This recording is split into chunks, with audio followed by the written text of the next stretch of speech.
Hello again, rail fans. Hope you're having a good summer. Hope you're staying cool out there. Got a new addition to the fence over there underneath the crossbucks, a 2-track sign. And that's a one-piece 2-track sign, courtesy of my friend Gordon Deason up in Orange Park, Florida.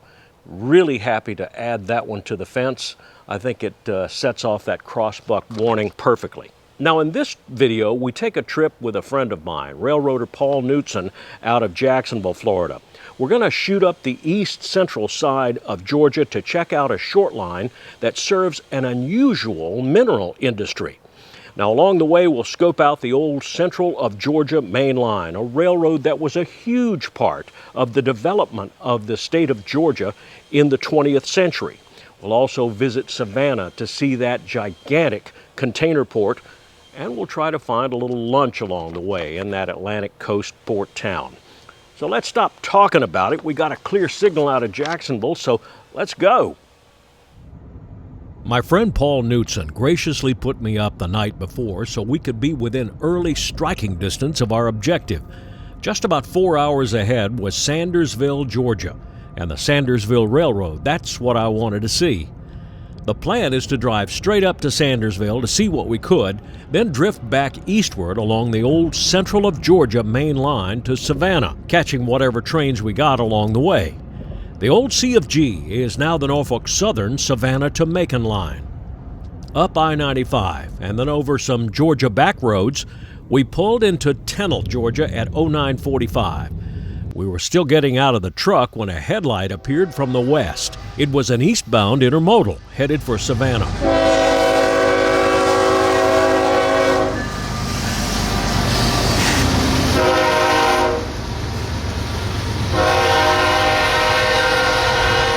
It's all containers and all double stacked. This is the fuel that drives the port at Savannah. You'll see why later on when we take a drive through that massive facility. The big EMD switcher sitting silent on the yard track is for the Tennille switcher. They haven't yet started their work today because another job has gotten permission to use the yard first. It's what we drove all this way to see. The Sandersville Railroad, a 9-mile short line that serves the kaolin mining process in this area. The Sandersville is an impressive little road that does a surprising amount of business. Today they're working the yard with an EMD SW1500 switcher mated to a road slug. Sandersville calls them boosters. Number 90 is an old GE U25B locomotive off the Rock Island, with its cab, engine, radiator, and air compressor all removed and a big concrete slab installed for weight. Now it's just 4 traction motors under that hood. The slug adds pulling power to a train's engine by putting 8 more powered wheels on the rails. The electric power is supplied by the attached locomotive.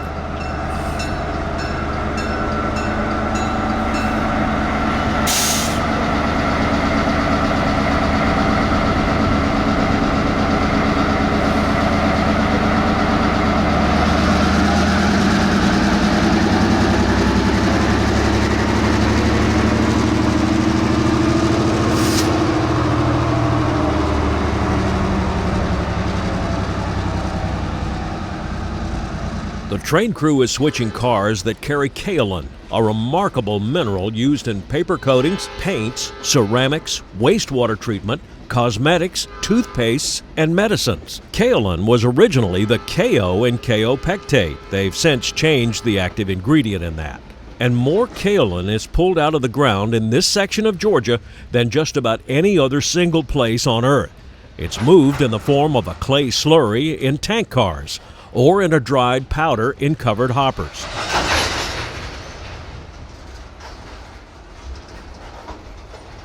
Afterward, we stood by for a few minutes and watched a clamshell operator pick up old cross ties and load them onto the truck.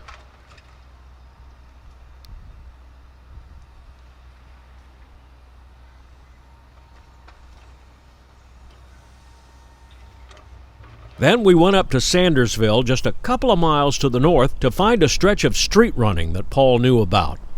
For 2 city blocks, the Sandersville main line runs down the middle of Tybee Street. Cool.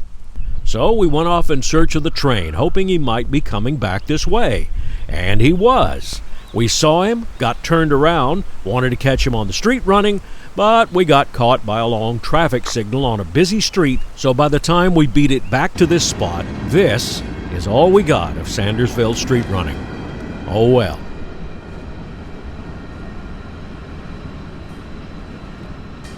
So it was on northward to find some other spots on the railroad. This is apparently what kaolin looks like fresh out of the ground, or possibly these are tailings from processed kaolin. I don't really know. One thing I do know, the Sandersville Railroad is a first-class operation. 132 and 136-pound ribbon rail everywhere you go. They have a very nice office and locomotive shops right in town.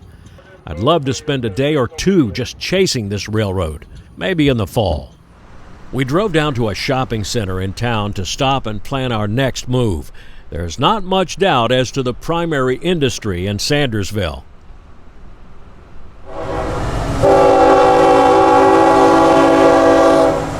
Back down to Tennell and the Central of Georgia Depot. We got there just as a westbound was coming through from Savannah. It was NS 191, Columbia, South Carolina to Macon, Georgia's Brosnan Yard. This train caught Paul's attention with a whole string of R boxes, 50-foot-long box cars that are somewhere near 50 years old. Lots of them had open doors, which tells us they might be headed to a scrapyard somewhere. No retirement party for these guys, just a thanks and farewell. There was also a sizable cut of newer extended-height T-boxes. TTX, the owner-operator of these cars, is still investing in their incredibly successful next load, any road railcar business.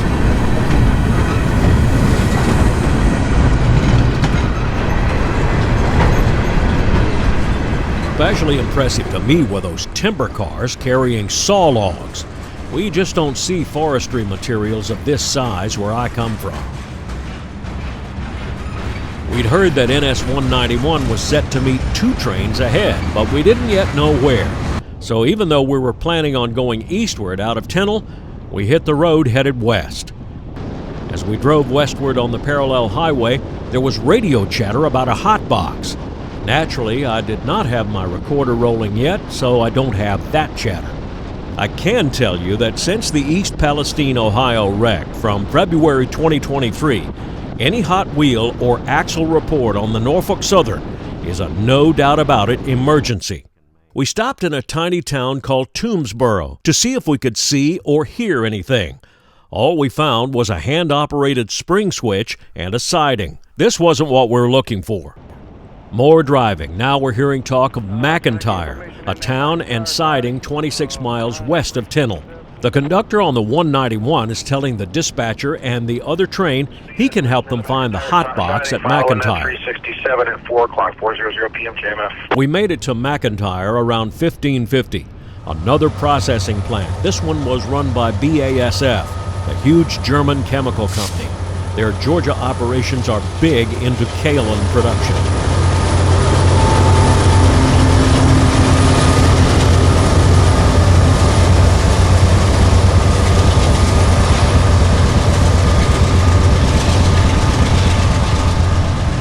When Paul and I found the siding access at McIntyre, NS 367 East was just arriving. This was the problem train. He'd gotten a hotbox report from a defect detector west of here and was instructed to ease it on in here to get in the clear while he checked the train. The west end of McIntyre is a spring switch, so I assume the conductor of the 161 train, already here, had walked up and opened the switch so 367 would not have to stop. Need 100 more there, Kalen. 100. Dustin, the conductor on 191, is counting the 367 train down car by car in order to stop the car with the hotbox close to the locomotive to avoid as much walking as possible in this 96-degree heat. Need 40 now, 4 knots. All right, 40. 15, 1-5.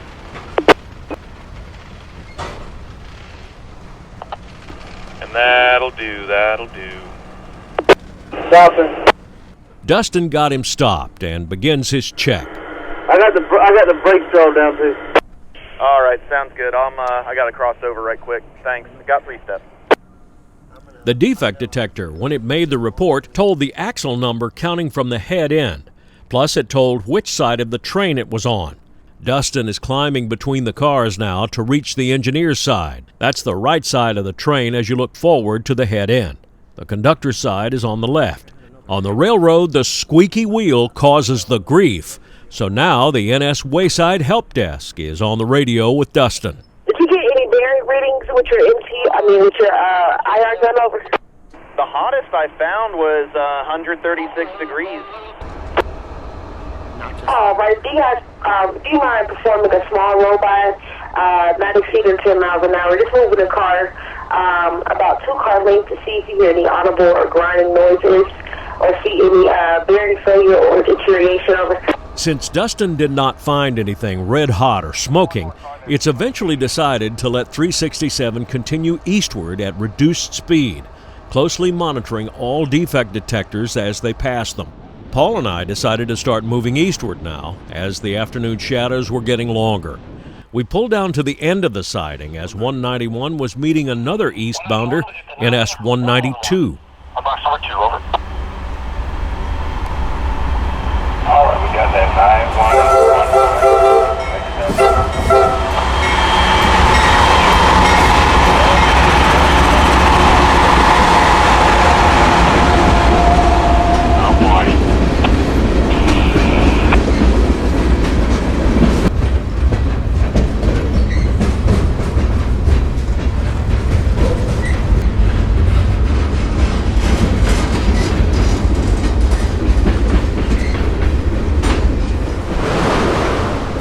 When 192 finally cleared, Paul pointed out a track that was leading off of the siding, so we went up there to investigate. Crossing the tracks into the little downtown of McIntyre, Georgia, we headed toward the spur when we were both caught by something very familiar. This house, seen by millions both inside and out, it was the home of Here Comes Honey Boo Boo, a reality show that aired on the TLC channel from 2012 to 2014. I can remember seeing the show when there would be a Norfolk Southern train right outside the back window, and that's what caught my attention, and that was on this track. This is the lead that peels out of the McIntyre siding and runs to this plant. And that's really all I know about that. There goes Honey Boo Boo. Next stop would be to check out a legend we'd heard about for years, a locomotive left behind. At milepost 107 on the old Central of Georgia main line is the town of Wadley. The C of G and then the Southern had some healthy business here through the years. There was a junction where the 10-mile-long Louisville and Wadley line came in on a Y. That was all discontinued some years back, but they evidently left some equipment behind on the stem of that Y. Paul and I got out and investigated. It's always amazing to see how rapidly Mother Nature will reclaim neglected land. And there, about 150 feet back, there she sits. Southern engine number 1004, an EMD SW1, covered in moss, with vines and saplings overtaking her, but still in remarkably good shape. Online research on this engine said it was last used to move cars around on the branch line, but I don't think that's happened here in a long time. The 1004 seems frozen in time, right where she sits. So we left her like we found her. We're racing the sunset now as we push towards Statesboro, where we plan to lay over for the night. I wanted to make one more stop before dark, Millan, Georgia, another junction town on the C of G Main. In Millan, a branch line broke off to Augusta. This is still how Norfolk Southern gets into South Carolina from the Atlantic side of Georgia. Millan has always been a railroad town. At one time, a stop for passenger train Nancy Hanks II on its Savannah to Atlanta run. Now Millan is a freight-only terminal and a crew change point. This is an eastbound coming off the Augusta line and headed to Savannah. Both the Millan Freight House and the passenger depot are still standing. The passenger station now houses the Visitors and History Center. Next morning, we're in Statesboro, Georgia, investigating a diamond right in the middle of the town's main drag. Upper right to lower left is the ex-Central of Georgia Dover to Metter line, now the short line Georgia Southern. Upper left to lower right is a 2-mile-long remnant that goes nowhere except to two important customers on each end. Bullock Fertilizer, a farm services company where fertilizer comes in on covered hoppers. A runaround track allows Georgia Southern crews to switch out Bullock's loads and empties. And on the other end of this remnant, the sizable Claude Howard Lumber Company. These guys cut lots of Georgia pine into lots of lumber and ship it out on these center beam rail cars. Born a farming town, now Statesboro is also a college town for Georgia State University. We moved on toward Savannah and its massive seaport, third busiest container port in the USA. The public roads are very close to the docks and give you a pretty decent view of the action. A few years back, they built a large rail yard strictly for the container business coming on and off the ships. They even have a yard just for container chassis. Those are the truck trailers the boxes ride on. Here they were stacked up on top of each other 4 high. But security here is pretty tight. This is as close as we could get. Plus, a storm system in the Atlantic off the coast was dumping heavy rains on us periodically throughout the day, so this is about as much as we got. Late in the afternoon, we broke off to Savannah's famous downtown to find a place for lunch. James Oglethorpe really did it right when he platted out the city of Savannah in the 1700s. Massive parks called squares keep a lot of green space in a city that would otherwise be packed with high-rises today. We found a parking place and then found a restaurant, the Savannah Seafood Shack on Broughton Street. Locally owned, these guys are really popular here, very casual. They seat you with a menu and a table number, and you order at the counter. Lots of stuff on the menu, but my eye went immediately to this, Low Country Boil. This was for me and Paul. It comes in a bag, which you have to tear open. Once you figure that out, the eatin' is delicious. Corn on the cob, beef sausage, new potatoes, and shrimp.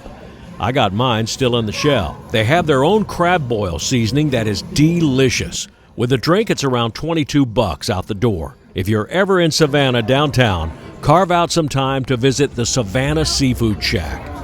By now it was about 4 o'clock and we made our way out of downtown heading north. At MLK and Liberty Street, the old Central of Georgia passenger station, now the Visitor Center.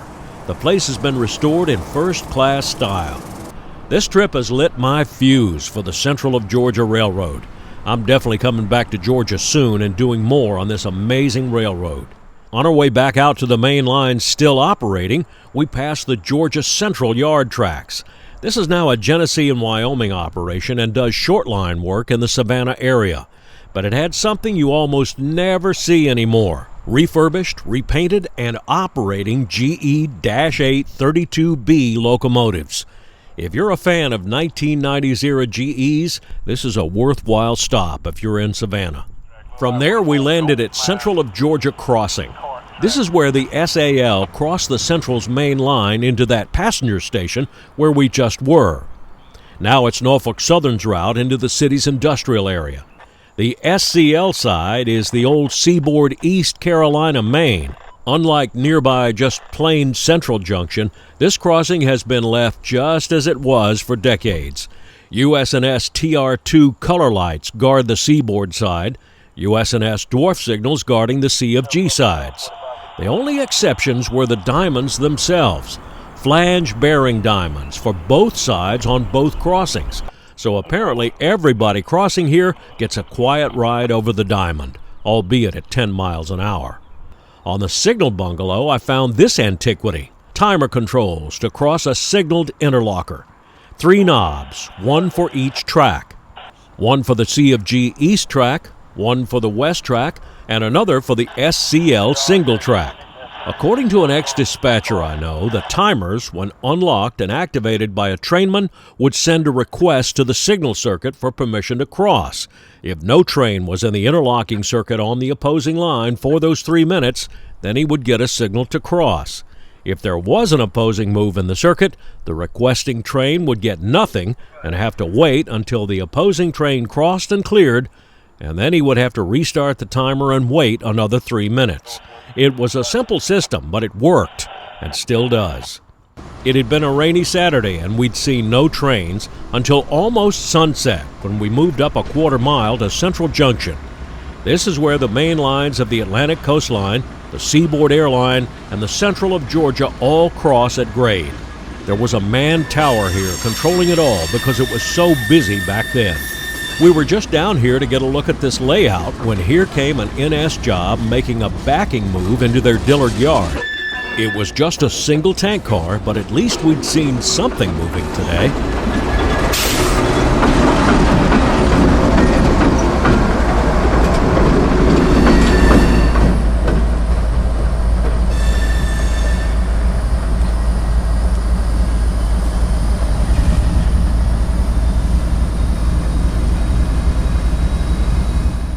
Alright, 7 engine 161 has a medium clear, St. John's, number 2 to the main, southbound.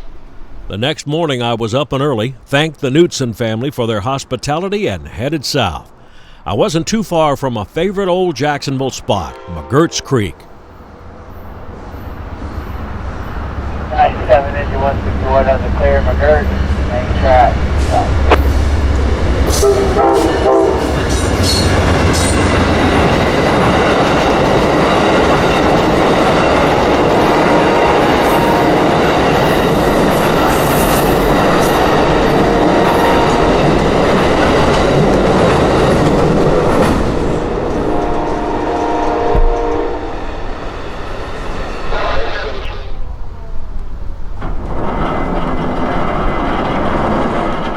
Crosspan, a Scherzer rolling lift bridge, is pretty noisy when the motor is cranking it back to the upright position.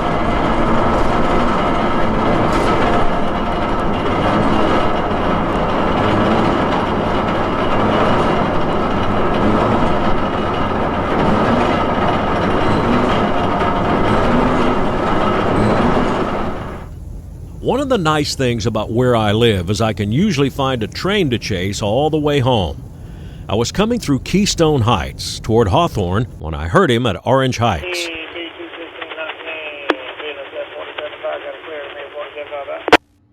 I'd never driven this route from Jacksonville to Hawthorne before, but I figured I could catch up with him or at least see his markers going away.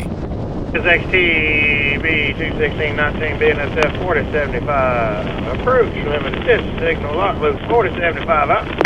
He wasn't making it easy, but the Sunday afternoon traffic was pretty light, and I had plenty of gas. This XTB 21619 BNSF 4075. Got a clear at north end lock loose 4075 south up. He and I hit Locomotives about the same time, so I was feeling pretty good about seeing the BNSF locomotive in the lead.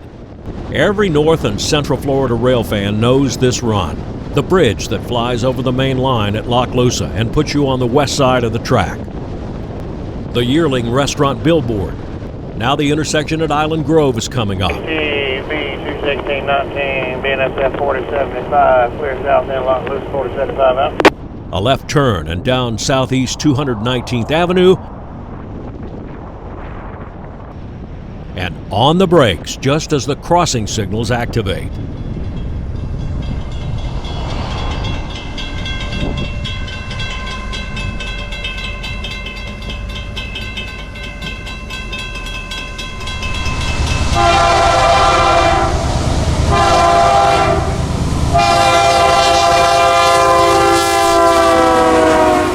Name, Mr. Harmon. It was B21619 with a BNSF leader and a friend of the channel in the cab. Then 96 empty phosphate hoppers off the CN at Chicago headed for Mulberry Yard in the Bone Valley. I guess the power desk felt that one BNSF C44-9W was horses enough for this train. And apparently it was.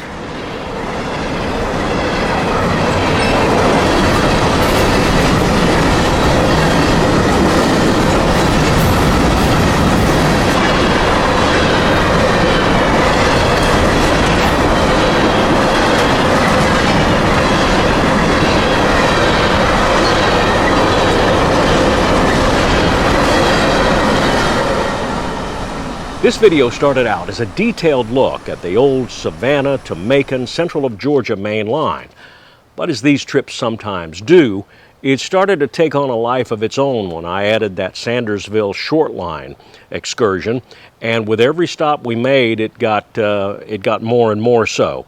And then the weather sat down at the table in Savannah and drenched our plans there. But we still had fun, and we got some pretty good stuff. And I'll definitely be back. Met a couple of friends out there of the channel while we're on this trip. In Savannah, we stopped at the Amtrak station up there just to look around to see what they were building there. They're adding some concrete ties in the station tracks. We ran into engineer Gerard. He's qualifying on some new territory up there, and he's a big fan of the channel, so we wish him a lot of luck in his endeavors up there. Also, down on the bridge at McGurch Creek in Jacksonville, I met Sean McPherson. He's in the Navy but watches us here on the channel. So thanks, Sean, for saying hi and for your kind compliments that day. Now, a reminder, as always, in the restaurants where I go, if I eat it, I pay for it. I don't accept any freebies, so just to keep that clear. Now, please, here's a safety reminder to all of you, and I don't mention this often enough. Always keep 25 feet back from the nearest rail. You do that, always be safe. It's just good practice. Please hit the like button if you like this video. Share it with your friends. That's a really important way to get the word out about these videos. Write your comments in the comments section down below. I try to read them all, and they are a really good way for me to gauge what you think of these videos and what you'd like to see in the future. So, until we meet up again somewhere out there on the high iron, this is Danny Harmon, out.